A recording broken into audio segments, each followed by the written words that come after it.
I believe the most reactive dogs, the majority of them anyway, are actually the most social dogs when given the opportunity, when given the chance, when you correct them and go, hey, dude, you're being way too, or dudette, you're being way too much right now. Chill. Okay, now I'll let you go see the other dog.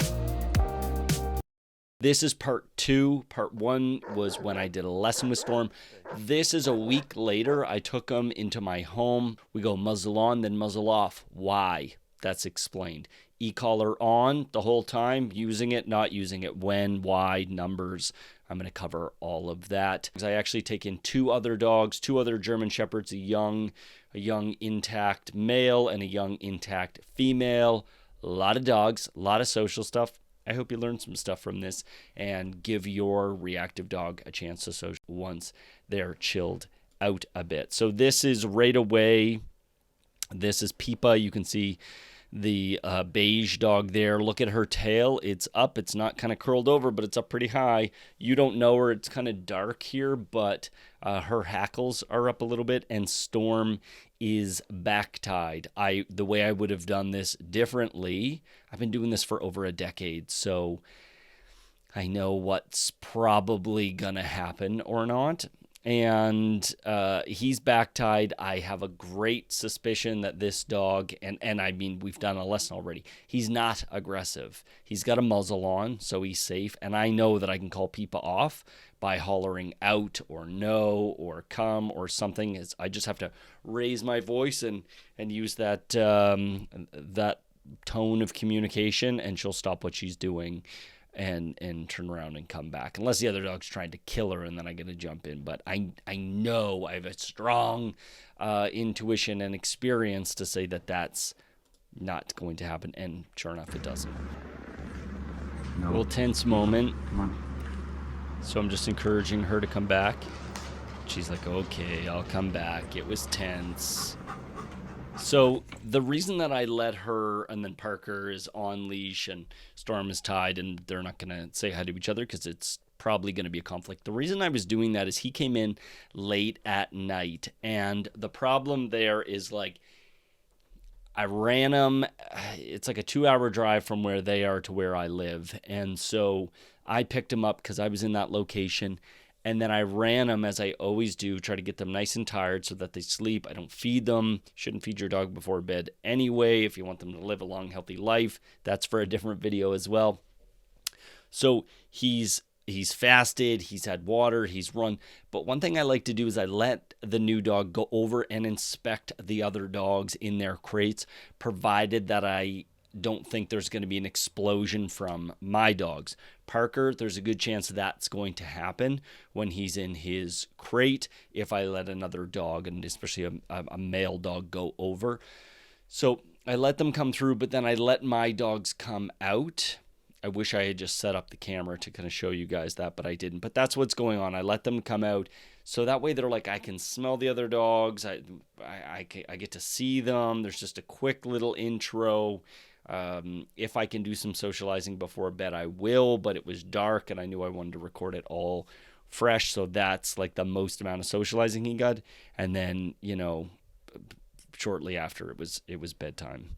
So now it's the next day, and I've got this young intact female dog, and he's wearing his muzzle, and sorry for the vertical. And so I like to do this. I like to you gotta know your other dog. This is so important.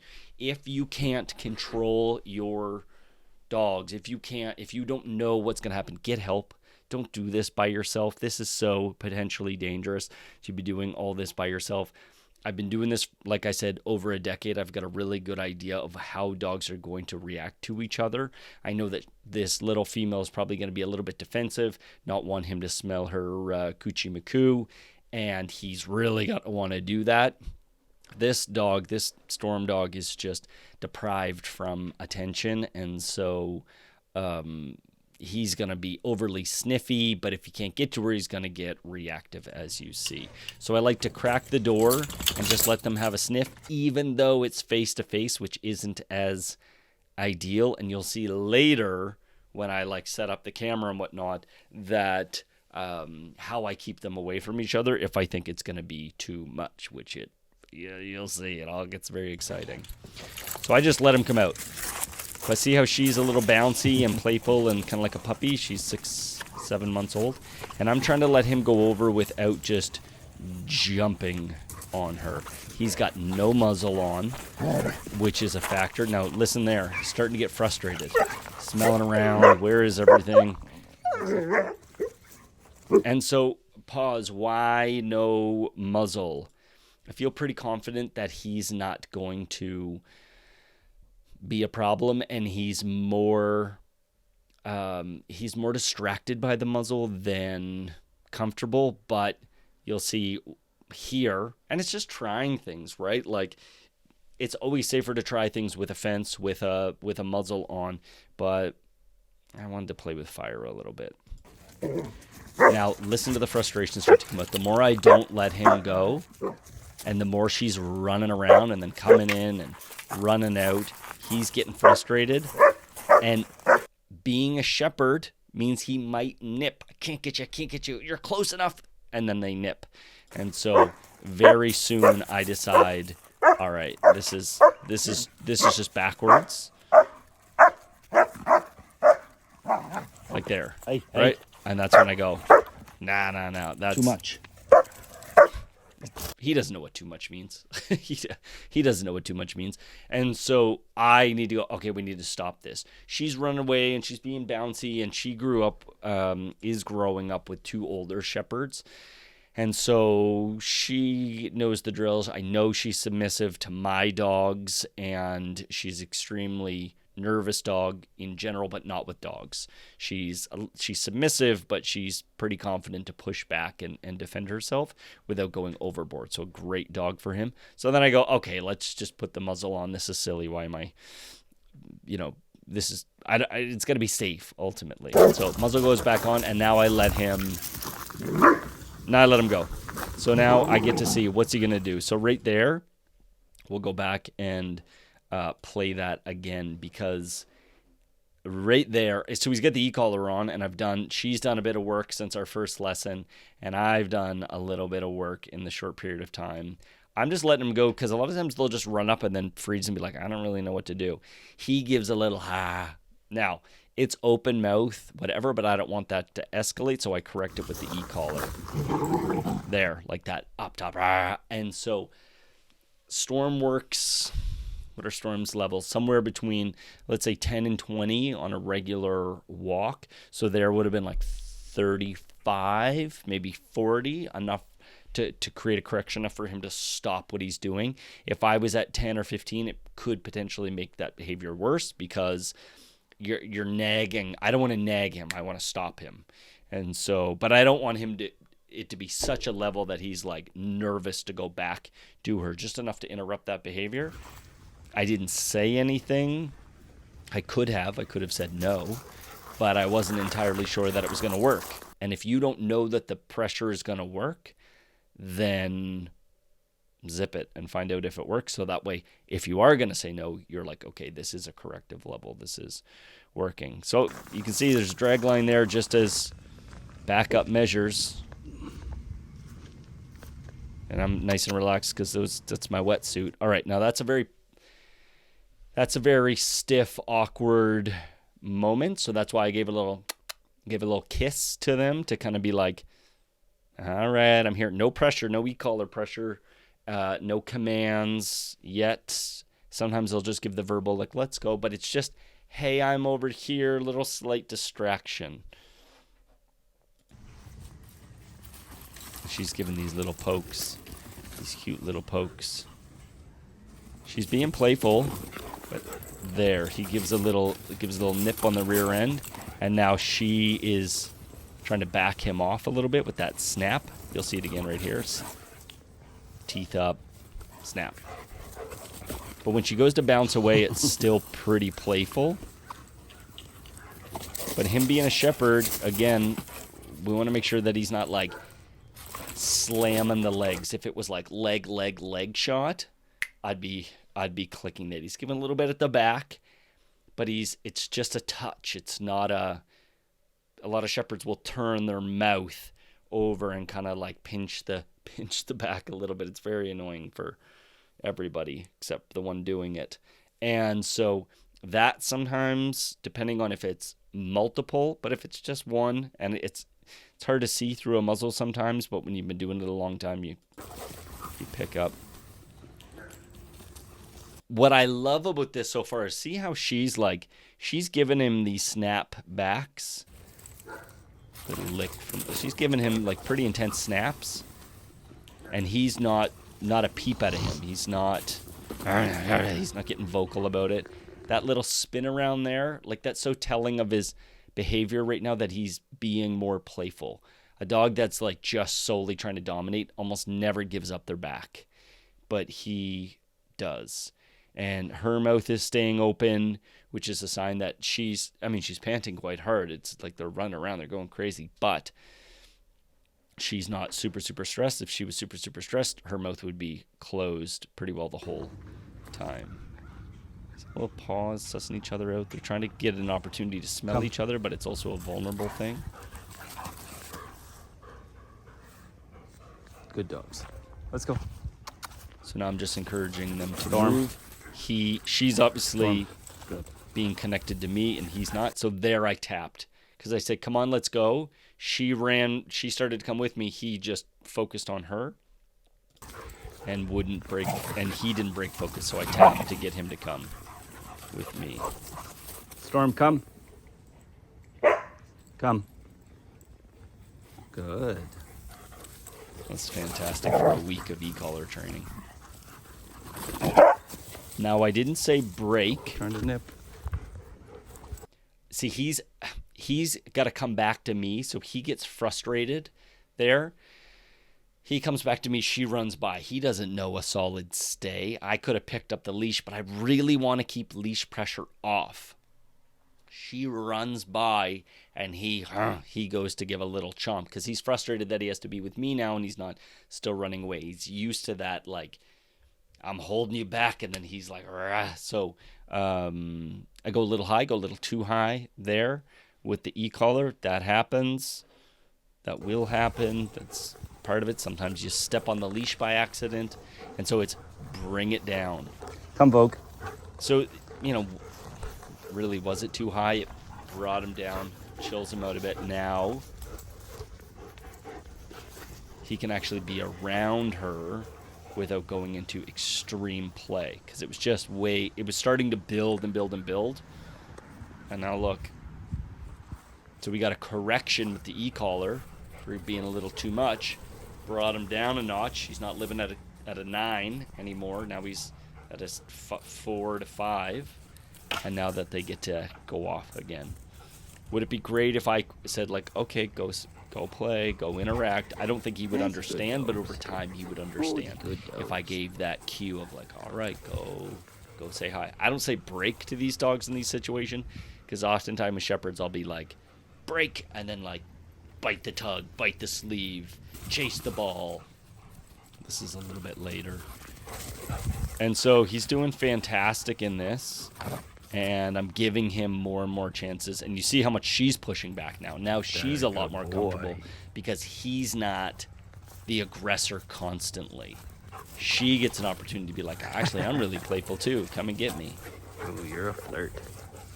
Oh, you're So a he's flirt. like, am I allowed? I don't want to get in trouble. So it's that point where as the dog trainer for your dog, it is a hard balance of teaching them, like, go and play, but not too much. That's too much. Okay, I'll correct you for that. Okay, but now you're actually allowed to go. And they're like, but am I? And then so it takes reps. It takes a lot of opportunities. It takes a lot of, meeting new dogs or playing with the same dog over and over again to go, what am I allowed to do? What am I allowed to get away with? What's too much? And then you trying to figure out the e-collar and the dog's levels to go, in this moment they're here, but that just agitated them, and then that was too much. Okay, here's the sweet number.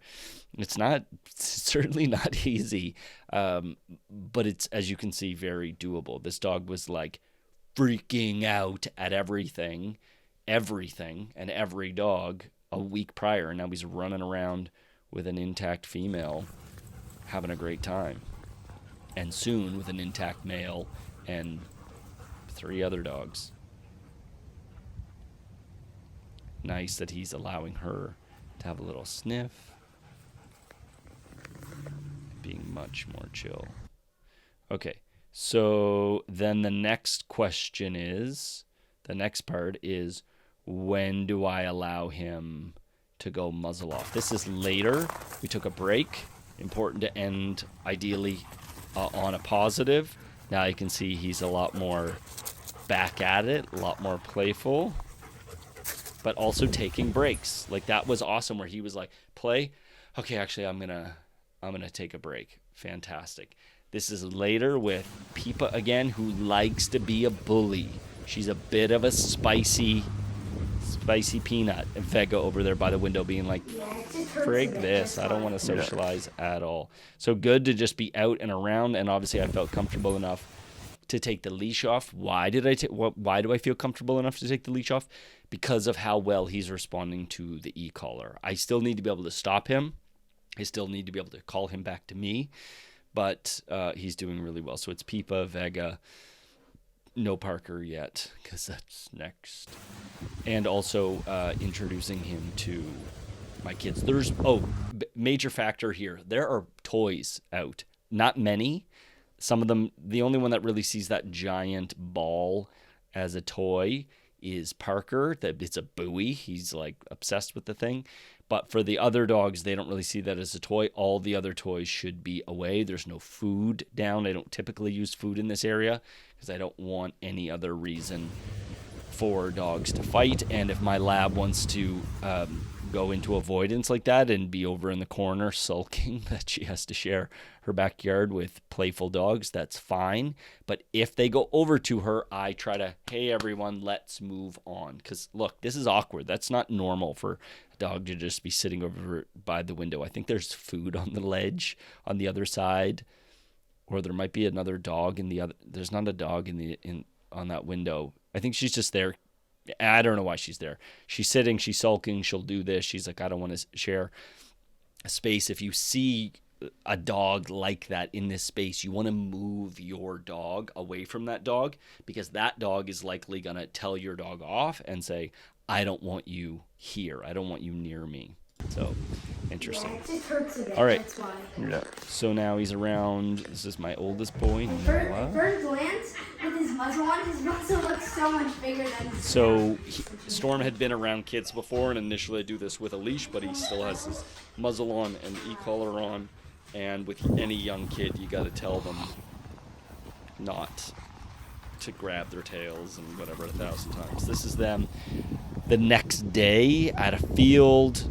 One of them has a leash on. Okay. Maybe there's no initial clip of him with Parker. Shit. Anyway, let's see. So, muzzle off. Parker's out now. Okay, this is Storm.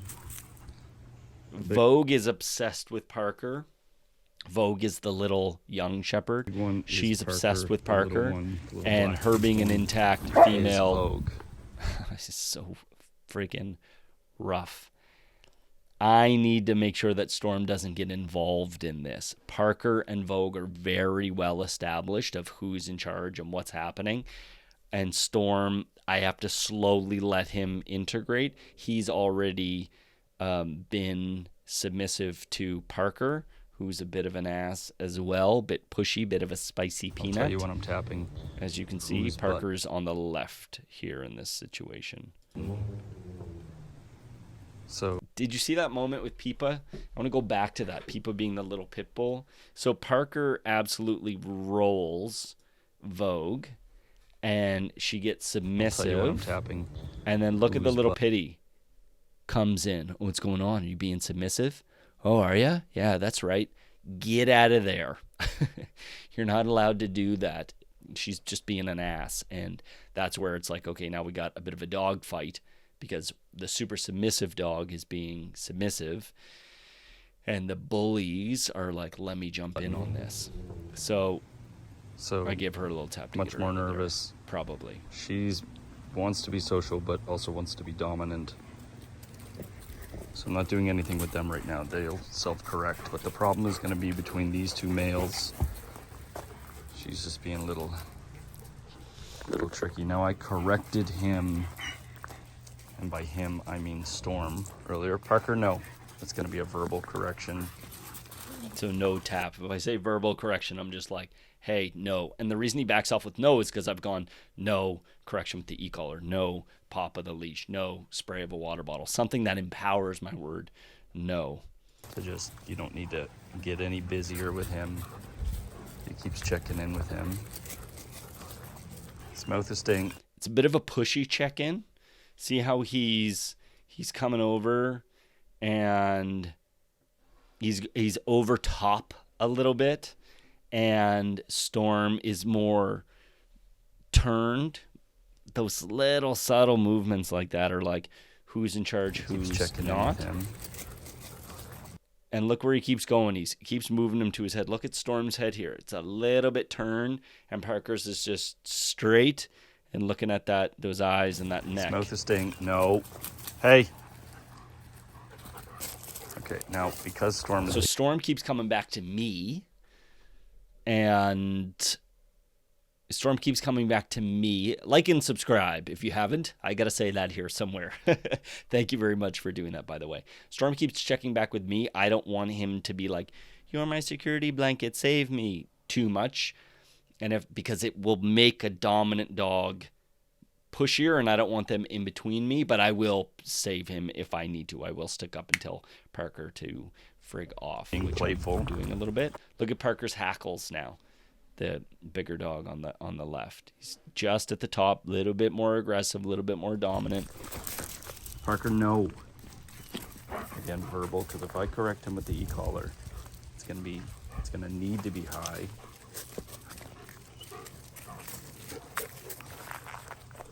Now, interesting moment. What did Storm do? Storm went back to Parker. So it's a few tense moments. Peepa tries to get in there a little bit too. And then Parker finally walks away. And where does Storm go? Follows him. But also, not that intimidated by him. If they can work things So he's through. trying to get him going. He's trying to get him to play a little bit. He's pushing him in. Now Vogue's in the middle. Uh-oh. She's rolling over. This is a lot. Peepa, no. Little turd.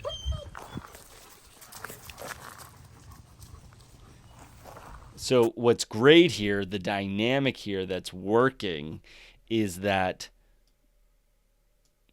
Vogue wants to be submissive to Parker. Parker is engaging, but also trying to be the cool kid with Storm. Storm's trying to get Parker to play. So it's not 2-on-1. It is, actually, but it's like one is submissive to Parker, the other one's trying to get Parker to play, and he's the most confident dog here, as opposed to Vogue and Parker trying to chase Storm around, or Storm and Parker trying to take dominance of Vogue. None of that is happening. It's all pretty chill, which is great. All that whining, that is anxious play from Storm. So I corrected her, and now I'll walk away from her. She's just trying to get in it too much. She's trying to be fun police too much. And I don't want fun police right now. So soon I put her away because I'm like, you're not playing nice, and I really want this to go well for them.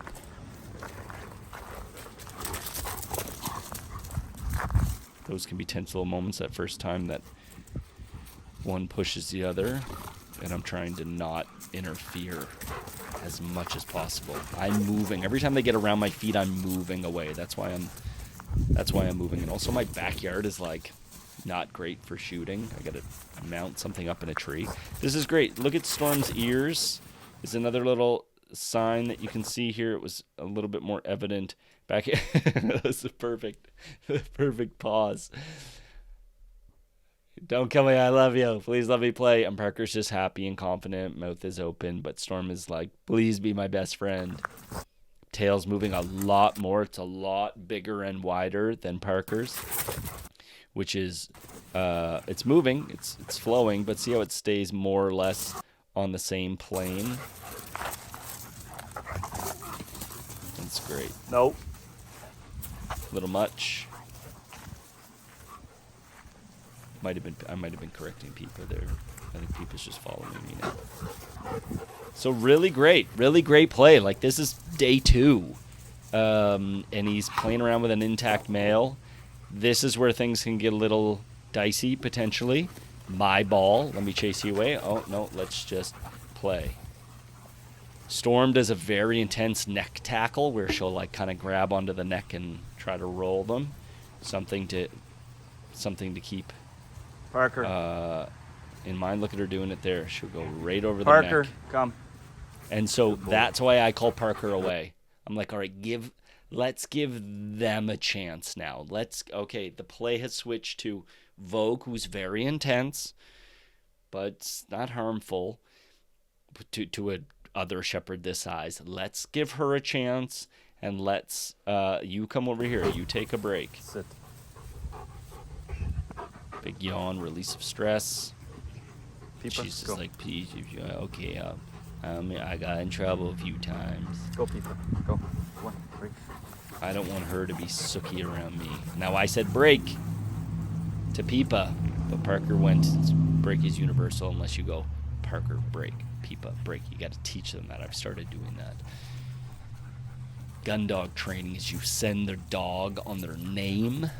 And so I got very used to just being like Vega, and she would run, but that's a bad system. I like, especially owning multiple dogs. In gun dog training, you just run one dog at a time. And even if you have multiple, you send them just on their name. But I want sometimes to go, Peepa, come, Vega, sit, Parker, break. That was a lot from Parker just a second ago. Let's go back there. But mouth stays open, and the dog didn't scream or whine or anything. Watch, right? Hit that. Watch. Bam. But he takes it. It looks rough, and it's ramping up. That's why I give a little no, just verbal. No Ecollar. And So a little tap there. really good. 5 for him. Okay, so I did tap the button there because I'm a little concerned that it's ramping up a little too much and that he's having fun being too rough. No, there. That I'm trying to curb a little bit of that grabby in the neck. Because if he's allowed to get away with it and the other dog's like being submissive to it, knowing this dog, he's gonna push it too far. It could become a problem. Might tap the button.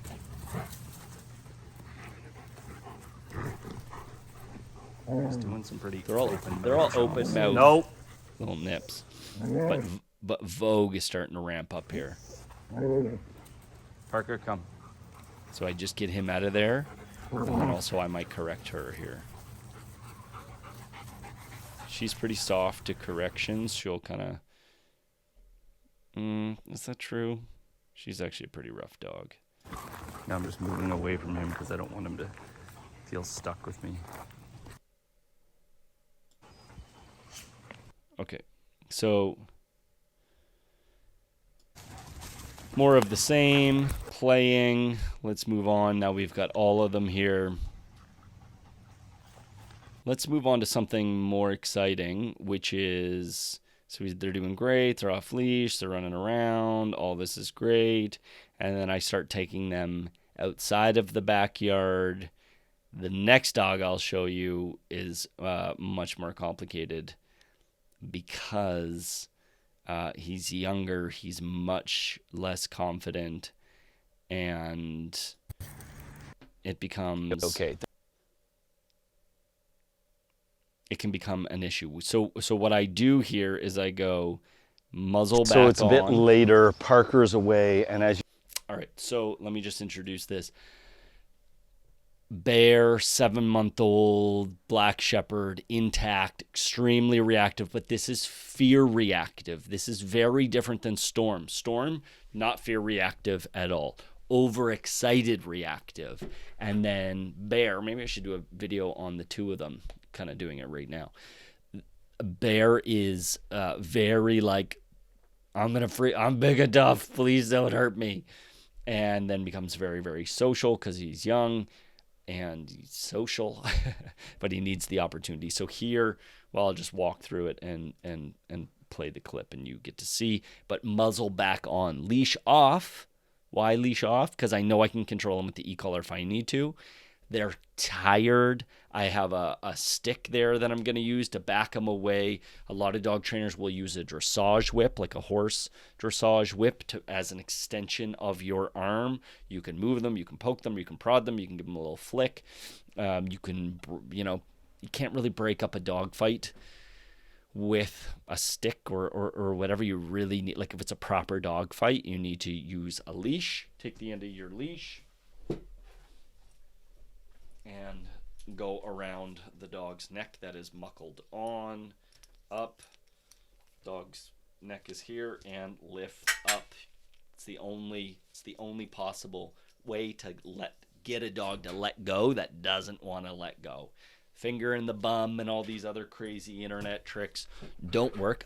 You could dump a bucket of water on their head, which I have multiples of, so they can drink in that as well. But even then, that only stops them for a second, and then if they stop at all. But if they, it sucks. But if they can't breathe, they can't choke, they can't kill another dog. They will stop. They will let go. It's brutal. I hope that never, ever, ever happens to you. Now to some social. Back to the social. You can see they are both panting heavily. I let them play a lot more, and rather than putting both of them away and just having Vogue out, I'm going to try this with him and her. And my thinking behind this is sometimes when you have a dog that's like as emotionally over the top as he is, sometimes it's easier to have two dogs than one, because then they just kind of like, rather than trying to pounce on the other dog, they feel a little overwhelmed. And then as long as I can move everybody along, it should be okay. There's different ways of trying this, and sometimes you have to do two. She's wearing a martingale kennel, or a martingale collar right now, and the problem with leaving this on is that little bit of chain. If he gives her a little bump, a little chomp, and a tooth gets stuck in this, you do not want to have a tool like that on while dogs are socializing. He's got his muzzle on again, and I also have this. It's extendable pole to wash your car with. It's what it is, but I can move the dog away if I need to. I can poke and prod to go, hey, give me some space, but you need to do it hard enough that the dog actually goes, okay, I'll move away. Anyway, that's my cue. So on that note, you want to make sure that the dog is actually sensitive to that thing, and if you have a new rescue, that's not triggering for them and they full-blown attack you or run and try to jump the fence because they've been abused with a stick. And so you just test that stuff beforehand, because if you're trying to move a dog away and they're like, I don't care about this, or it's triggering for them, you don't want to find out in the wrong scenario. You don't want to find that out as you have a bunch of dogs loose. So no leashes on. He's right here. He's on the other side. Let's go.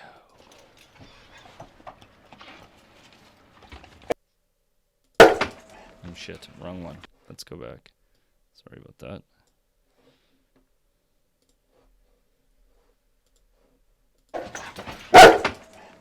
So that's bear barking. So I'm doing that nose thing, letting them have a little smell. It's face to face. It's high conflict. It's not necessarily the best option. A fence can work well, but he's extremely explosive behind the fence. So basically what I want to do is just like come out and move right away. So based on that, he might need to have a muzzle on. We shall see. Move. Move. Move. Move. So I'm intentionally hitting the muzzle there because it's not going to hurt him. Move. Move. So interesting moments. We'll break it down and go back. Just let this play through for a minute. Move. Move. Okay, so what do dogs ultimately want? Social dogs want to smell each other. So that's where like movement is really helpful. And don't do this by yourself. Again, get help and just go for a long walk together. That's how you do. That's how you do this. One behind the other. You go for a long walk, parallel, in the woods or in some grass or the edge of a parking lot where there's grass, where there's trees, somewhere that's not a busy street, and go and move. This is a high conflict way of doing this, but this is what every dog goes through every day at doggy daycare or every time they go into a new space like this. Okay, so let's break this down a little bit more as soon as he comes out. So I got to get Storm away from the door. I need some space. I need to come through. Move. So I move him back. He's not taking the move seriously. So I use more pressure. Finally does. And then he comes out. And I want to relax my leash. And then move him away. Move. And then so Bear comes charging back out and goes, oh shit, wait a minute. Storm doesn't back off. And then he snap, snap, snap. You don't want to correct for that. That's air snapping. You do not want to correct for. You only want to correct for the like attempt to bite. If it's not an attempt to bite, I wouldn't recommend correcting it at this stage. They got to work it out. It's going to be awkward. It's going to look not great all the time. And look at little Storm over, or little Vogue over there. She's just like, she's aroused, but she doesn't want to jump in yet either, which is fantastic. So all of that, let him have those feelings, and then I advocate for him, pushing him away, but by pushing Storm away, but equally, any more than that, if he kept going, if Bear, by he I mean Bear, the black dog that I'm holding, kept going, I'd give a little leash tug or an e-collar tap and go, hey, you don't need to chase him down. You already made your point. He moved away. You made your point. You're fine. So I take away the exit. Move. I don't want this face-to-face. That's why I moved him that last time here.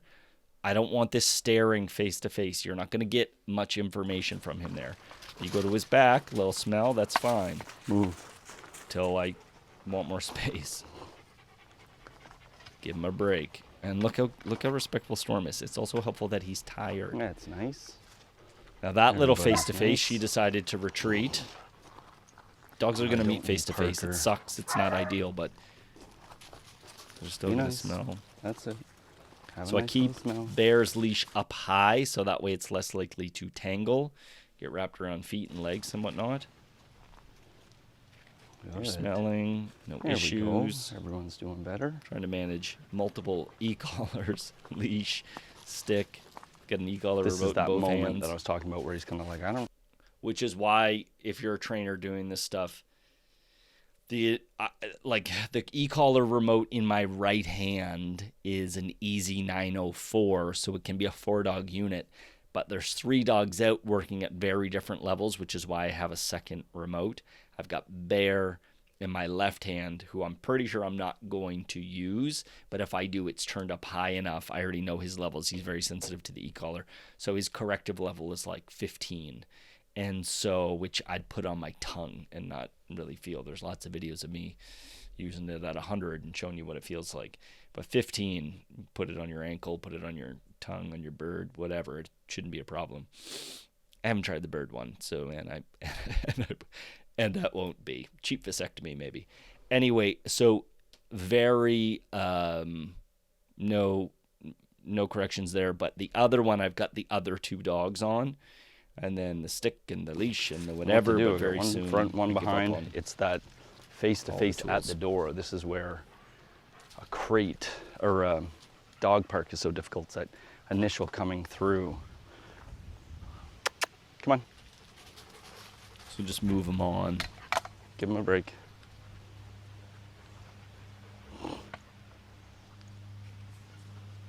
She's being super loose and mouth open and kind of kissy at him, which is great. She's that more submissive, flirty, kind of playful girl.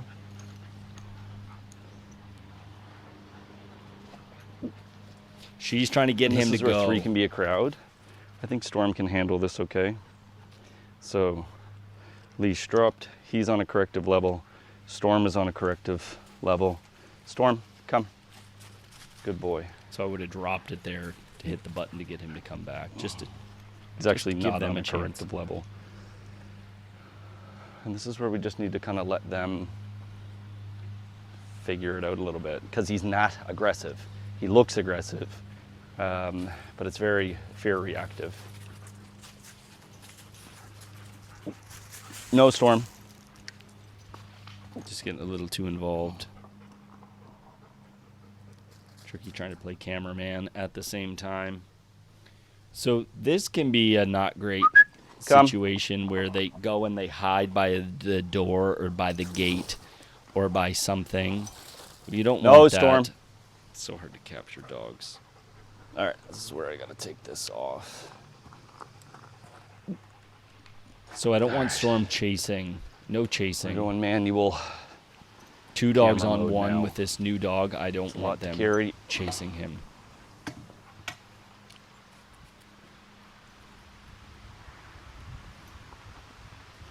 That's a good boy. You were very good. A little tense, So but this is where I don't want to do any calling or any pressure of Bear wants to play now. This is good. And look how Bear, chill the Storm black is. dog. This is just after a I want couple to of really days give of him a chance socializing. to work this out He's now and play. rehabbing this fear reactive young dog. What's at great Chili's is been even looks away. though how stiff. That was so great of him. Look at this. He's just like, yeah, I'll give you some space. Storm is getting.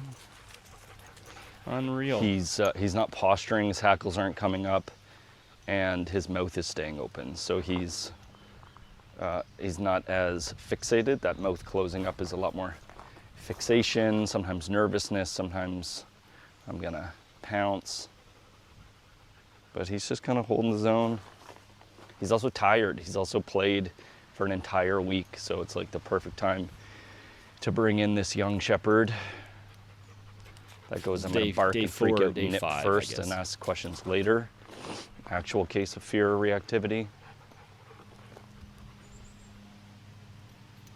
Oh, buddy, here we go.